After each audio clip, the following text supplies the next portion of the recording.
Next news. Breaking news. They tried to subpoena Ilhan Omar's immigration records. They tried to finally get answers about the questions that have been haunting this congresswoman for years. And you know who stopped it? It wasn't the Democrats. It wasn't Nancy Pelosi. It was actually Republicans. That's right, folks.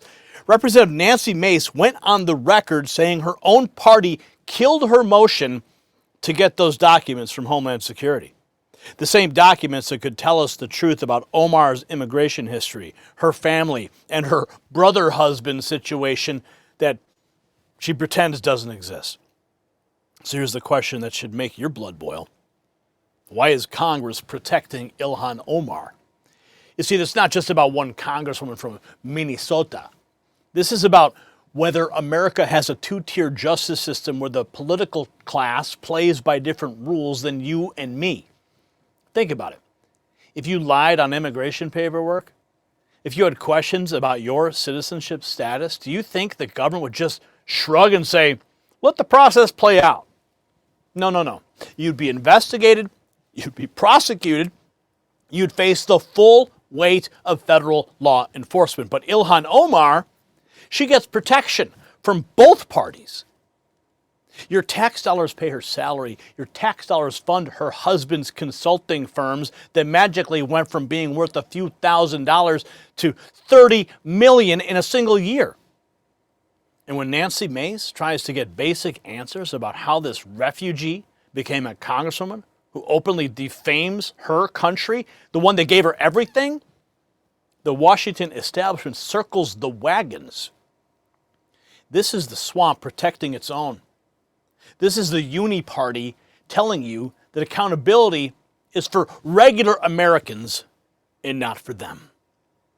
And speaking of national security threats like Ilhan Omar that Washington refuses to address, there is another story that's developing right now the legacy media doesn't want you to see. As Iran destabilizes the Middle East, the federal government just made a move that could reshape America's security posture. And here's the truth that they don't tell you. Our nuclear submarines, our warheads, our aircraft carriers, our next generation power grid that we're working on right now, all of it depends on uranium. And we import almost every single pound of it from foreign nations. This is not about energy independence. This is about survival. Because a nation that cannot power its own military does not remain a superpower for long. That's why smart investors are watching domestic uranium exploration companies like Atomic Minerals, trading as ATMMF in the United States and ATOM in Canada. While politicians in Washington play games, blocking subpoenas and protecting their friends, some Americans are positioning themselves for what comes next. Do your own research. There's a full briefing that has been prepared for you so you can look into what American energy independence really requires. Now, let's get back to this unfolding scandal on Capitol Hill, because what I'm about to tell you makes this story even more explosive. Yes, makes it stink even worse. The Ethics Committee is now supposedly handling the investigation. You know, the same Ethics Committee that moves at the speed of government, which means nothing ever actually happens. Nancy Mace flat out said it. Both sides protect the other. No, that's not conspiracy theory. That's a sitting congresswoman telling you the system is rigged. And while Republicans block those subpoenas, the question about Omar's finances and her husband Tim Mynette's mysteriously profitable companies just keep piling up. I'm going to show you what people are saying right now. Cash Loren. Per Nancy Mace, the Republicans stopped the motion to subpoena Ilhan Omar's immigration records. Read that. Pause it. Look at it. Screenshot it. The Republicans stopped a motion to subpoena Ilhan Omar's immigration records. The Republicans always find a way to snatch a defeat from the jaws of victory. And this is about to be confirmed by multiple sources. Let's see who else is reporting on this Republican betrayal. Ian Yeager. Republicans have stopped a motion to subpoena the immigration records of Ilhan Omar, according to Nancy Mace. We're getting more details on exactly how this went down and who was involved in killing this investigation. Mustang Man, Texas, when Nancy Mace is asked about what happened in the investigation into Ilhan Omar's immigration issue, she informs the reporter that Republicans killed her motion to subpoena the immigration records. Oh my God. Looks like this is Lindell TV. Allison Steinberg on the case, doing phenomenal work on the Hill. Congresswoman, where do we stand on the investigation into Ilhan Omar? Obviously, there's some, questions regarding her citizenship. She's been referred to the Ethics Committee. Can we trust the Ethics Committee to actually be ethical and do the right thing? Well, what's happened so far? Like, really, I think the remark is always let the process play out, right? That's what they always say, and nothing never happens. I tried to subpoena her immigration records, her brother husband's immigration records, and it was Republicans that killed my motion. Yeah, and what's going on with that? Do you have any more insight you can share on that front? As far as I know, nothing's going on, and nothing will go on. And that's Congress for you, because both sides protect the other. Yeah. Yeah. Thank you very much. Appreciate it. My God. Allison Steinberg getting the exclusive from Nancy Mace. The anger from conservative voices is palpable, but wait until you hear the broader context about why Omar has been such a lightning rod. Salty Goat writes, the dumbing of the United States has arrived. Ilhan Omar, the average IQ of the country she is from is around 65. He writes, so when I say she's retarded, I have evidence to back it up. These people are just idiots. I really, I'm at the point where it's become really hard to have an intellectual debate with any of these people, because the level of stupidity that they are displaying every single day is frankly embarrassing, not just in Congress, but as Americans. And the fact that these people are allowed to say just the most ridiculous things tells you that the dumbing of the United States has arrived, because how else do we get a Trump presidency again? How else do we get a Trump presidency? Because the dumbing of America has arrived. The words of Ilhan Omar. So what have the critics been saying about Omar's record? Andy No writes, Ilhan Omar represents the damage done to Americans' goodwill and kindness to immigrants and refugees. She enriched herself, her family, the foreigners she calls her people, and defames and disparages the country that took in her family. Who can ever forget the president's remarks at the State of the Union? You should be ashamed of yourself not standing up.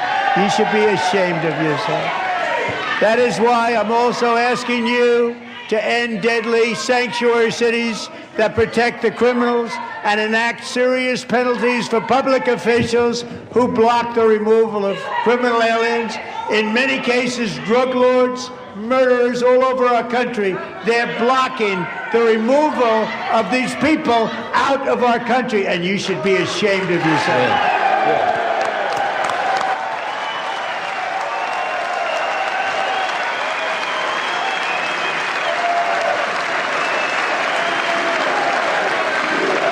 President Trump, his remarks, you see Ilhan Omar calling him a murderer, saying he should be ashamed of himself. Now here's the footage of Nancy Mace making the motion the Republicans ultimately killed. Ms. Mace, Chair recognizes. I have a request to be recognized to make a motion. I'm sorry? I have a request to be recognized to make a motion. Yes, go ahead. I move that the committee issue a subpoena to the Department of Homeland Security and the U.S. Citizenship and Immigration Services for all records related to the immigration and naturalization of or any immigration benefit received by Ilhan Omar of Minnesota, Ahmed Abdi Salan Irsi, also known as Ahmed Aden, Ahmed Nur Saeed Elmi, and any members of Ilhan Omar's family. Okay, another motion is made. The committee will hold this motion in abeyance until the end of today's hearing. The committee will now proceed with today's hearing. Thank you, Ms. Mace. Chair. And that motion ultimately killed by Republicans, but the subpoena fight might not be the end of Omar's legal troubles. There are new developments on another front. Apparently, Omar has been referred to the Ethics Committee chaired by Michael Guest.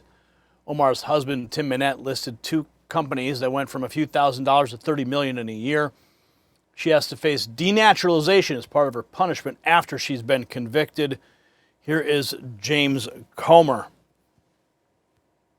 We've been informed in the last few hours that the Ethics Committee is probably going to have to be the committee that takes that investigation up. I'm disappointed to learn that. We thought that the Oversight Committee could do that. So we're going to be writing a letter in the morning referring this to the Ethics Committee. And it's basically, it's a simple investigation, Sean. There are two companies listed on Omar's husband's financial disclosure form. Both were worth, one was worth between $1,000 and $5,000, and then the very next year it was worth between $1 and $5 million.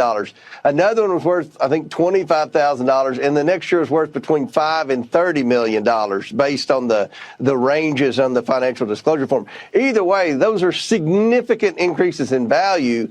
And we just have questions that any American would have. What type of businesses are these? That we know that the Department of Justice in the Biden administration was investigating Omar's husband for reports of fraud. We know there's a winery in question that has a big value on there that some believe isn't worth anything. So there are a lot of questions. This investigation shouldn't take long. She should just willingly come in, she and her husband, and answer these questions. It shouldn't take more than 15 minutes. But thus far, over the last 2 weeks, it's been crickets from Omar.